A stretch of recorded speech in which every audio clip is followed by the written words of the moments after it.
Welcome back to another episode of SaaS Buyers Club. I'm your host, Omeed, and I'm a SaaS and tech focused lawyer that helps SaaS founders with their contracts. I help SaaS founders raise money. I help SaaS founders sell their business. I help them start their business. Pretty much everything from incorporation to exit is what my law firm does. And my vision for this podcast and the mission of this podcast, what I believe is that anyone who can provide value to SaaS founders helps them increase the ultimate exit value of their SaaS founders. And so I bring on the world's greatest thought leaders who all can share something with SaaS founders with the intention and the goal that it will help SaaS founders in their journey to create more value in their business so that they can get the greatest exit possible. So, with that being said, I'm very pleased to introduce Tak Low on the show. He is the author of a book called I Leader: Leadership Philosophy from the Army and Startups for the Age of AI. And he has a really interesting background, which I will let Tak talk about. Tak, thanks so much for joining me on the show today. Thanks for inviting me. Um, so yeah, let me kind of get into it a little bit.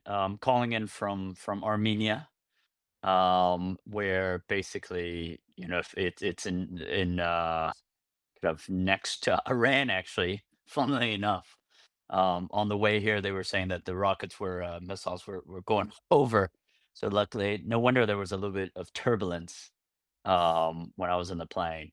But I guess Wow. that's kind of a bit of a kind of preview of really kind of my life. So, I was been up for a venture. I left to the University of Chicago, and during that time, actually, I'm older than I look. That was around 9/11 time, and so I Mm, decided to join the United States Army.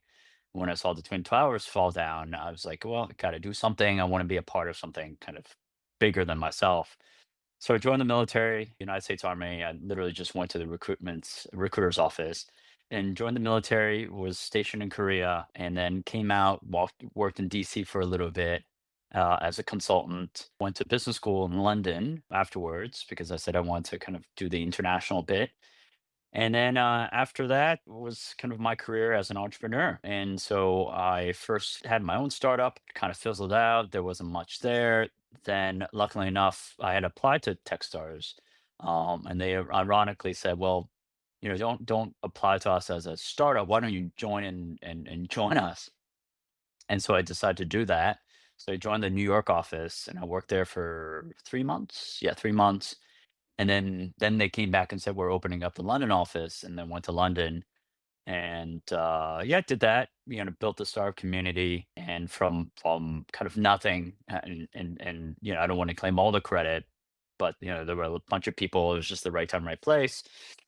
Then built, Techstars Accelerator in London, then I moved back to Asia, and I said, "Hey, look, I wanna build something in Asia," and so I built the world's first AI-focused, accelerator, so in the mold of Techstars, but really focused on AI in Asia, where I really kind of thought that kind of the next wave will be.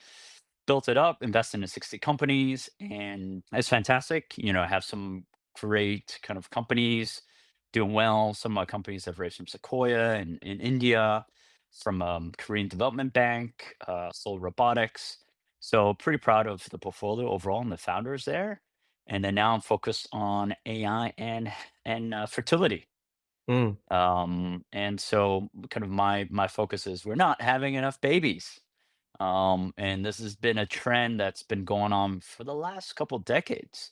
And so in 2 generations time, basically there will be a zero fertility future, meaning there'll be more deaths than births. And so if we don't focus on this issue, that's a place we don't want to be. It's very, very hard to reverse, right? It takes nine months to born a baby, right? So essentially that is something that we're focusing on. And so on the fertility side, we're really focused on the sperm kind of screening kind of side first. But the overall thrust really is trying to solve fertility. So yeah, that's Haha. me in a nutshell. Done a Thrust. lot of different things. Okay, and you've authored a book. Yes, I have. All right. Tell me about this book. There it is. Yeah, available on Amazon, and all fine bookstores. The finest bookstore on Amazon, Jeff Bezos. And so essentially, really kind of it was born from kind of my experience in developing this AI accelerator, right? So I developed this when nobody was focused on AI. And so, it was really kind of when Google DeepMind was around, that was in London time. And so AI was already starting to be a conversation in London, but I really felt that that was going to really take off. This is 10 years ago, right? So it really hasn't, it was a different scale even back then. Hmm. And so as I developed this AI accelerator, blogged a lot. So I had my own blog. I blogged pretty much every day. It was kind of my experiences kind of going across Asia, trying to build relationships with investors, trying to figure out the scene, trying to figure out more people to care about AI.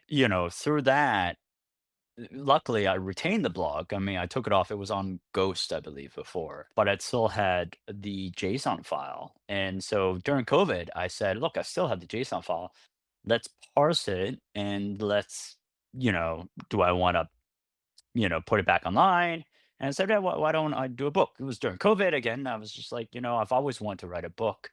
And and I did that. So I basically took the blog content and I took the blog articles that I thought were more impactful and really kind of showed or at least painted a scene of what it was like to build, something around AI, the area founders and accelerator in Asia around that time. And then I added kind of insights on my current insights really.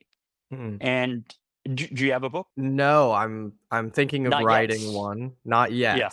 not Definitely I yet. will. Yeah. Not yet. Yeah. I wanna write a book on selling your SaaS business or selling your tech startup. So that's Cool. that's, you Cool. know, gonna be coming soon-ish. Good.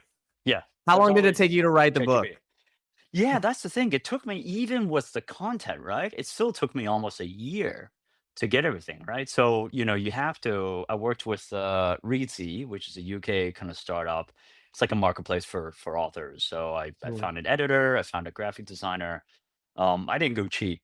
Um, and it was hard, and I consider myself a little bit of an intellectual. So, I really enjoy the process. And writing what I found, writing a book isn't obviously it's for other people, and you kind of have to write with that in mind. What does the audience want to hear, or what is the message you want the audience to hear?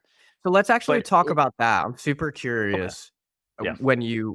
whenever you're done, I'm curious what the message you want people to take away from the book is when you finish the story of, like, how you wrote the book. Yeah, yeah, let me just kind of sum it up. It was just, writing is really as much for oneself than it is for the audience. The editor experience was just like someone's tapping straight into your brain and no judgment, no saying, oh, this is shit. I don't know if we can cuss on this channel, but Yeah, you can. oh, okay, perfect. Yeah, you're Nothing fine. about this shit. This is like, this is how you think. This is how we can firm things up a little bit better. And it was fantastic. I really, really enjoyed it.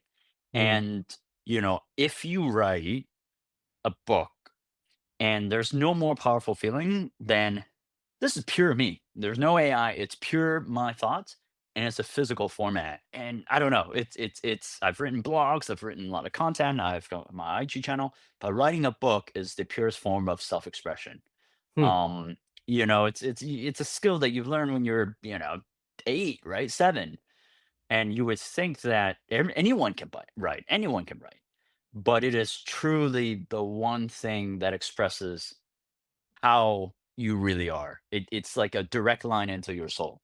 And so the book is really a physical manifestation of really your soul. It's like a piece of your soul that you kind of Hmm. give away. So when I give people my book, it really feels like something from me. I So can't I wait to encourage write my everyone to book write. now. I'm super You should. excited. Yeah, yeah, yeah. I'm Yeah. happy to Season help. left. However, I'll recommend my editor. He's great. I'm happy to read, copies. It's truly, truly, truly a soul defining experience. It really is. Uh, Really selling it. I'm the type of person that loves stuff like that. Oh yeah. So anything that Perfect. has to do with soul and spirituality and that sort of thing, like, definitely. Yeah, and I mean, it makes sense that it's a piece of your soul, right? Because it's legacy. It stays 100%. even after you're not here. So, 100%. And rather than yeah. a blog where it's online, it literally is a physical object. right? And it's a physical object that has some weight to it. When you give it to somebody, people react to it. It's a very different experience. It Mm, really, really is. And so I've been a lot braver, right? From after writing this, I write about geopolitics, I write about everything, but 100%. I would highly recommend it. So yeah, messaging on the book. What do I want people to get out of the book? So I was slightly ambitious. I was like, I want to read. Surely, you and the audience must know this book. It's a very famous one. Marcus Aurelius's Meditations, right? yes, definitely. It's a fantastic book, and I was rather ambitious in the fact that I wanted to write something like Marcus Aurelius Meditations, inward looking, you reflecting on kind of his experience, and I believe it was part of his campaign, one of his final campaigns. And so it was done in that vein. From what people tell me when they read the book, what they hear are kind of different lessons.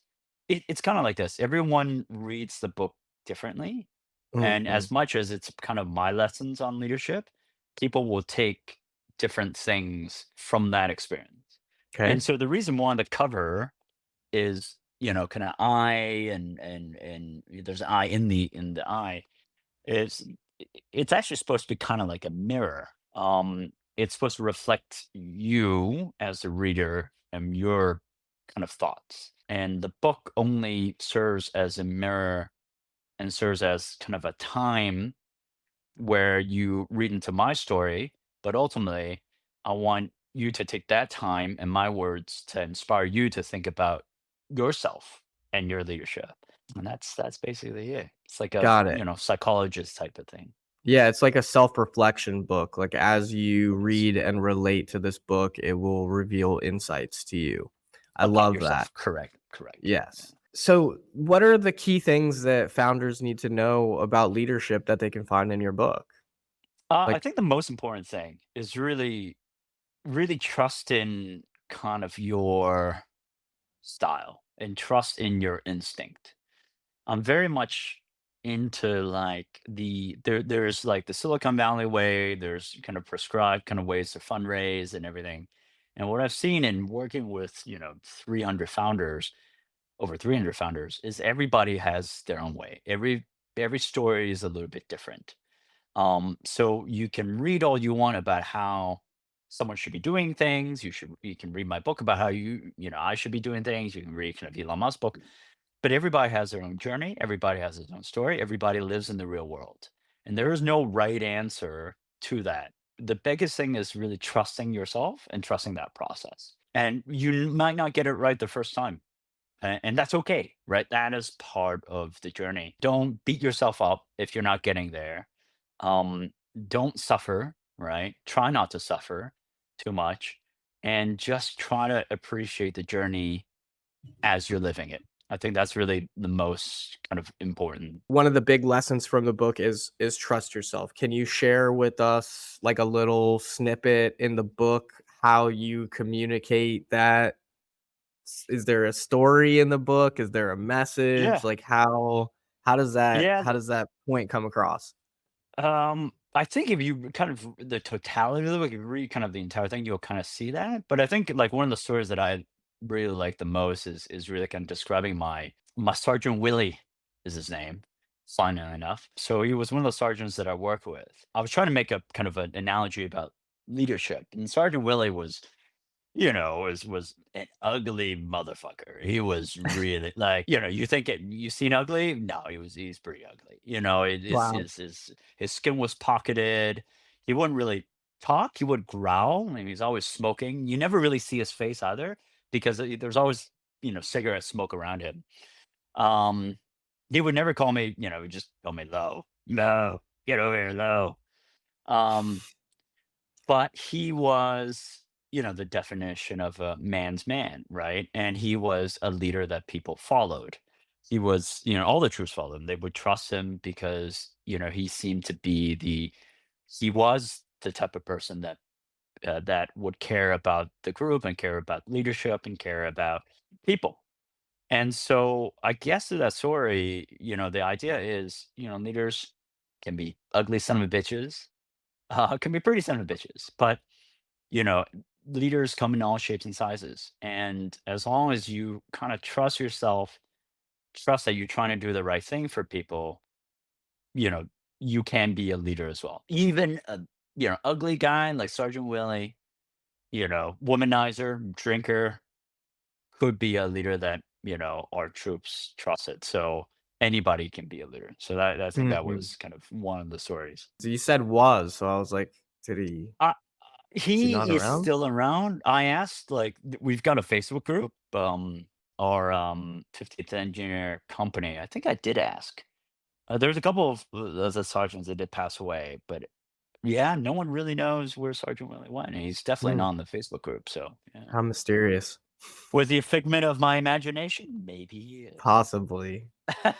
So, what do founders need to know outside of, the kind of foundational point, like anybody can be a leader? What are some of the things that your book communicates to founders about what they need to know about being a leader? Yeah, so I've developed a kind of a course actually after that. That's kind of why I'm in Armenia. I'm setting up. Obviously, I'm here for a panel. I'm also setting up a course with one of the schools here about entrepreneurship. And so the one of the things that we're gonna kind of teach and talk about is really the dynamics. What I, there's a lot of information about how to raise. There's a lot of information about, the terms.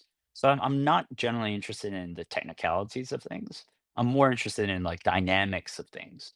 And so one of the things that I just came up with, I'd love to kind of share with you the craft later on, is really kind of the relationship between investors, team, and the individual, the founder. I had three circles, and I just kind of it's kind of like a Venn diagram, and there's overlap between all of them. But what I really mean to say is, the founder and the team has a relationship, and that's something that they need to kind of balance. And often, and there's comes a point where the team will may skew or may push the founder's interest that way, and the investors kind of will have their own interests and push the team another way. Oh yeah, sorry, there was another circle, which is then the customers will also have something that will push the founders away as well.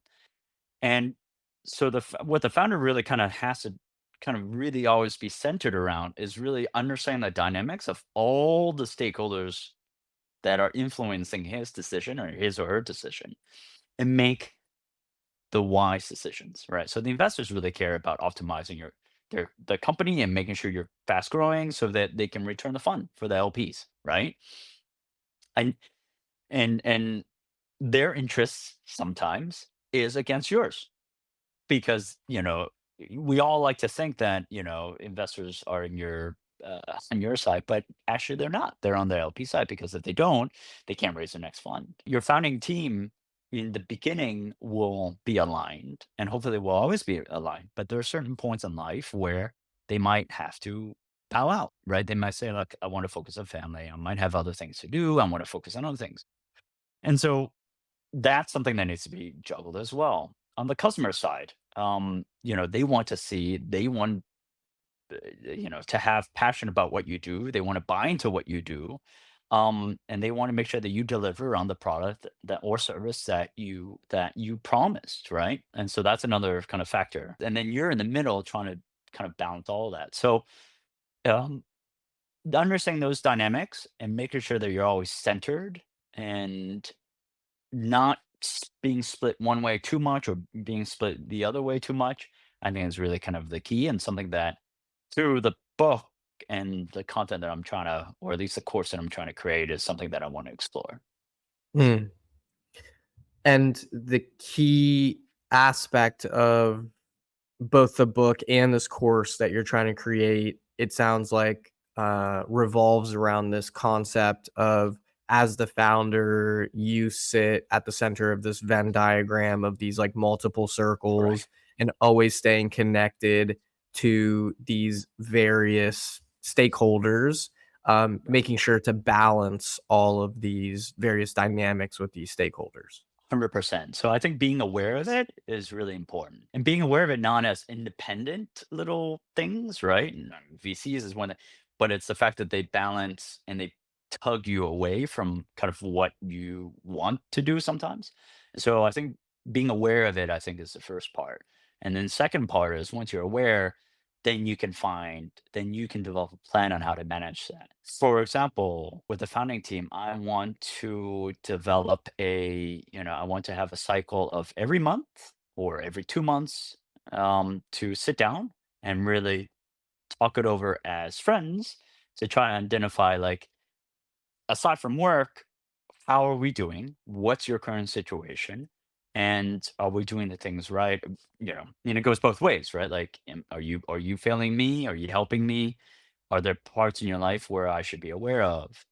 And vice versa. And so it's really kind of being aware of that and then develop an action plan so that you can mediate any potential kind of issues or problems before it's too late. I anticipate the answer to this question, but where do you think founders go wrong with leadership? What I've seen, and I work a lot with kind of early stage founders, especially overseas founders. I think the way, basically, why I see in tech stars, the marketing has been way too strong. And so oftentimes they think perhaps this is the way it's done in the US. And so this is kind of the valuation that I want. This is we need to do, marketing. We have to show up on kind of Reddit. We have to do a lot of conferences. And so I see a lot of, I think, both like, oh, okay, this is kind of what should be done. And I'll mirror that. And that's kind of part of it as well. It's a platform to be famous. And I think the most important part of being a founder is really executing the business, Mm, right? There is a part which is marketing, 100%. But at the end of the day, the fundamental job is to execute and build value into the business. And you may say, yes, I am very good at marketing piece. I will do the conferences. For some reason, I'm very good, or I'm very lovely. People keep on inviting me. And I think that's how I'm going to build the value. And the entire team thinks that's as well. And somebody else is building the business, right? Operationally.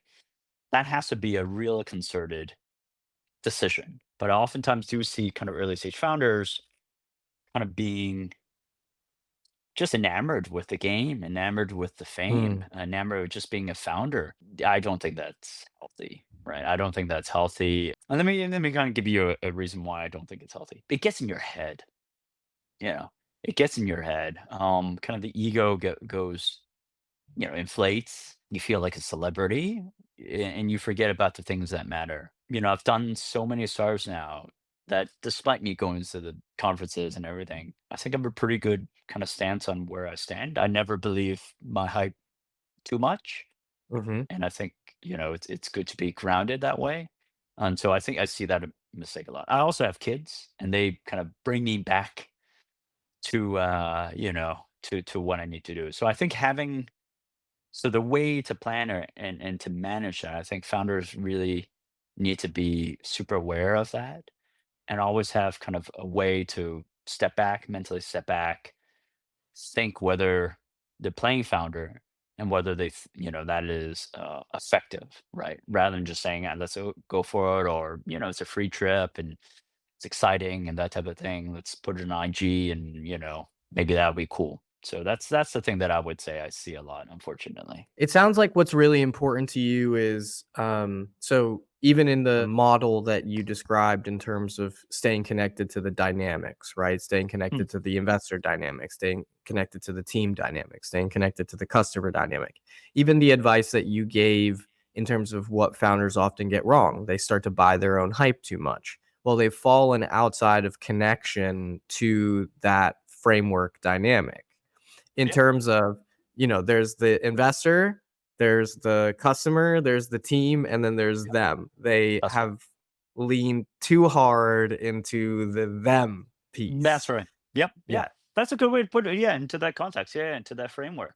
Yeah, Yes. 100%. I get that. I mean, there's a saying, right? Like the first start you do, you focus on product. The second kind of start you do, you focus on distribution and marketing. I get that. But it's just my retort is really just know what you're doing, right? If you say, I am the marketing guy and I am best for that as a team, and I should be kind of the tip of the spear, that's a different orientation. That's a different decision.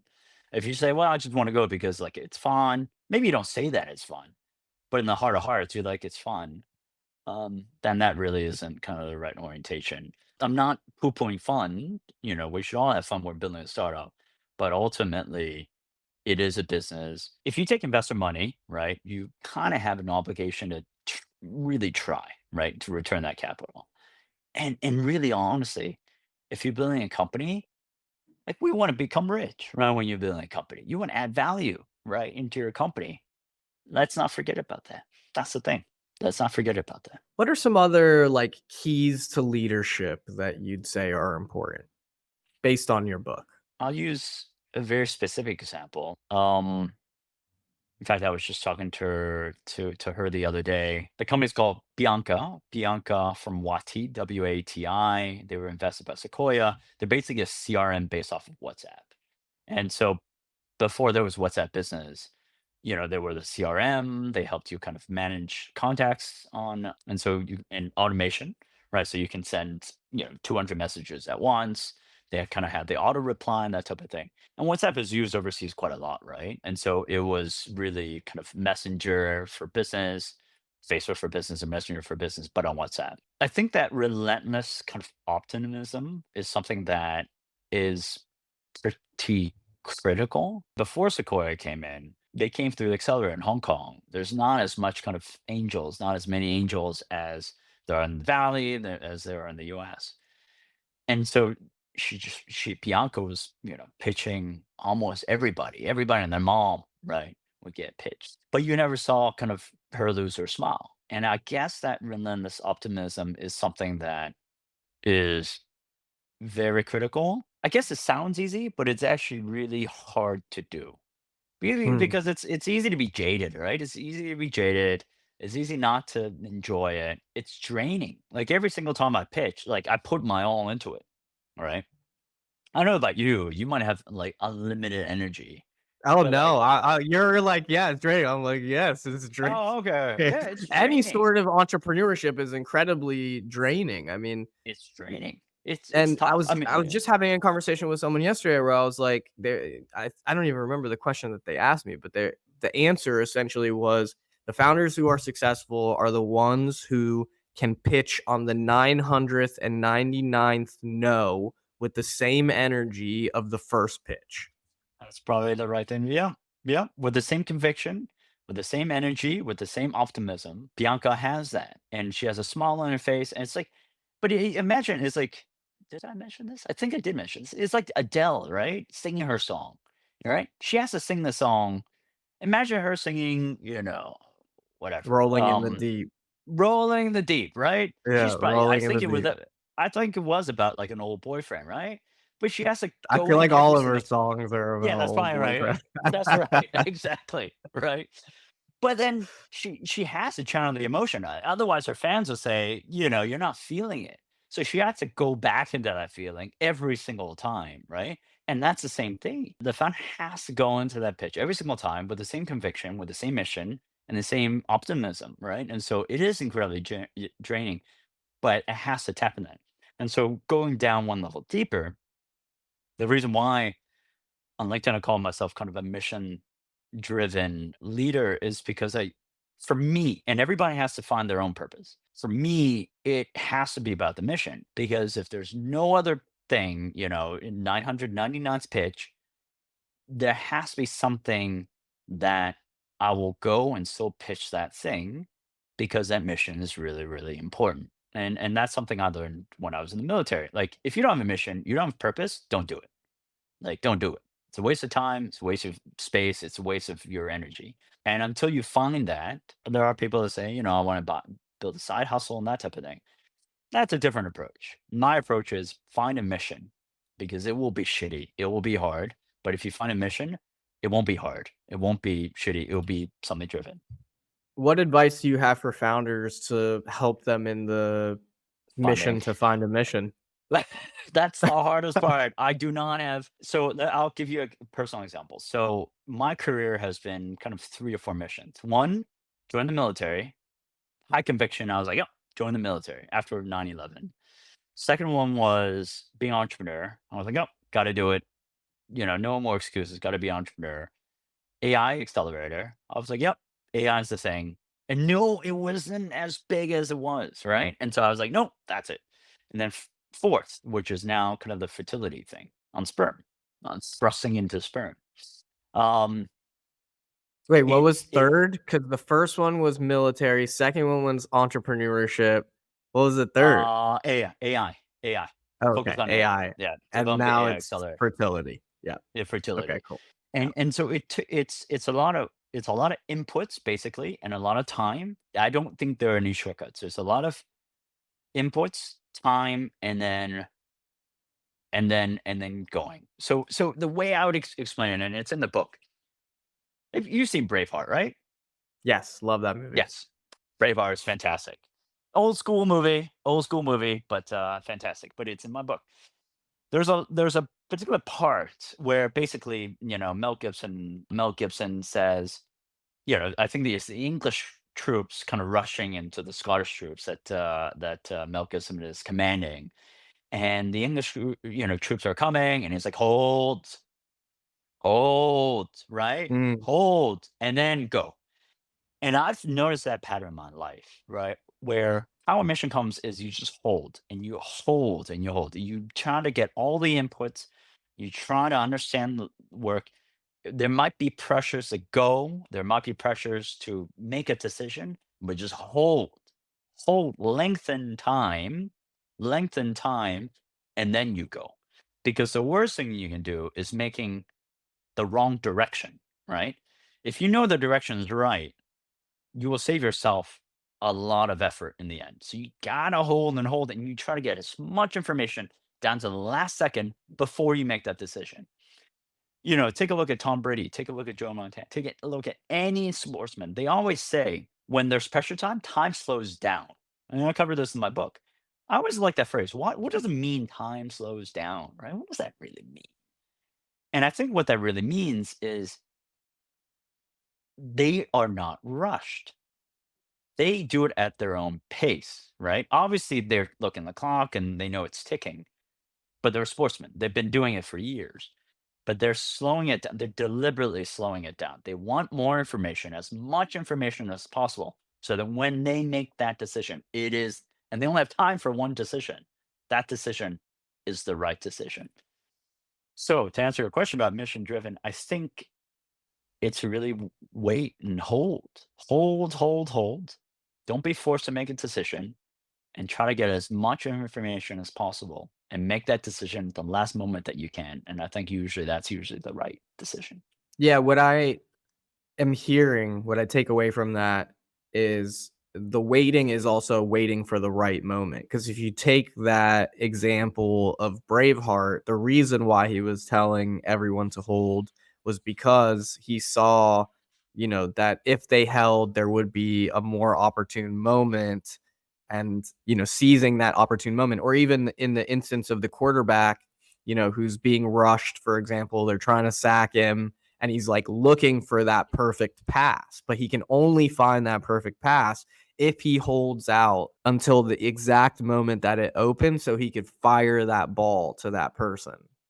100%. It's gathering all the information that you can. It's waiting until the last minute, not because you want to make a decision at the last minute. It's because you want to get all the information. If you can make the decision earlier and you have all the information, then that's fine. I think it's okay. But oftentimes, rather than not, you have more time than you think. And it's better to have as much information as possible. Like in the case of quarterback, if you wait, you see where the defense is going. Right. If you rush, then just that kind of 1 millisecond more of where you can see that defense is going in a football analogy can make all the difference. Mhm, mhm. That's so contrary, I think, to, like, what founders are told. I think founders are told, execution, decisions, you must, like, yeah, always be in action. Split-second decisions are so important. Be very decisive. But I mean, we're talking about mission here, which is like a much bigger concept, right? So in the context But of mission. but to that point, that's a really interesting point. It is applicable to those type of actions, and I think the right founders know when to hold and when to make split-second decisions. I Mm, think, it's something that I learned in the military, right? The first step is learning how to make decisions, right? Speed and being okay with it and facing the consequences afterwards, right? Like there's rarely really bad decisions that you cannot come out of. And so you want to train yourself to be able to make those decisions quickly because fuck the consequences, you can always figure out the consequences later. So I think once you gain mastery of that and you control yourself and learn you can make decisions, then you can play with time because you know you can always make a decision. Now it's about gathering information, as much information as possible so that you can make the right decision. mm, So there are, I think, levels of mastery. I think if you're a first time founder, if you're someone that's usually a little bit hesitant, right, worry too much about decisions, then fine. I think it's okay to try to make quick decisions to break out of that pattern. But after a while, once you've mastered that, I think really holding and getting information is much more critical. mm. I want to use the last few minutes that we've got here to talk about why you chose to frame leadership in the context Mm. of AI. Yes, yeah, that's actually. I saw a study, kind of an academic study, and they were saying kind of how optimistic are people about AI in the future. And in this is like in Australia, and I think in 70% of people were like really not optimistic about AI. All right.